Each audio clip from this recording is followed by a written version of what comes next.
সভায় জয় হিন্দ ও বন্দে মাতরম স্লোগানে নিষেধাজ্ঞার প্রতিবাদে আন্দোলন শুরু করার ডাক দিলেন রাজ্যের খাদ্য সরবরাহ মন্ত্রী রথীন ঘোষ।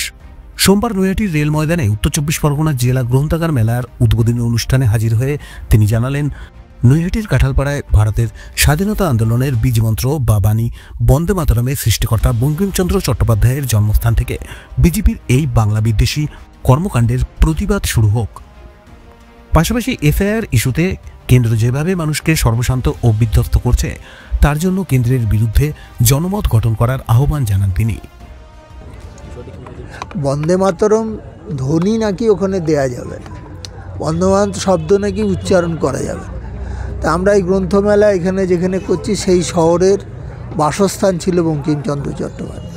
যে মন্ত্র নিয়ে সারা ভারতবর্ষ জুড়ে যে স্বাধীনতা আন্দোলন হয়েছিল, সেই স্বাধীনতা আন্দোলনের সেই মন্ত্রটা এখান থেকে তার বীজ বপন হয়েছিল। সেইটাকে যখন কেউ কেউ আটকাতে চেষ্টা করেন, তখন আমাদের মনে হয় যে আমাদের অধিকারে কোথাও আঘাত হচ্ছে, বঙ্কিমচন্দ্র চট্টোপাধ্যায়কে ভুলিয়ে দেওয়ার একটা চেষ্টা হচ্ছে এবং তার যে মন্ত্র সেটাকে ভুলিয়ে দেওয়ার চেষ্টা হচ্ছে।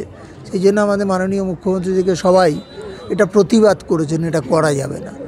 এবং আমাদের বিশ্বাস যে এই শব্দ আমাদের হৃদয়ে প্রথিত আছে, সেই শব্দকে উৎখাত করা যাবে।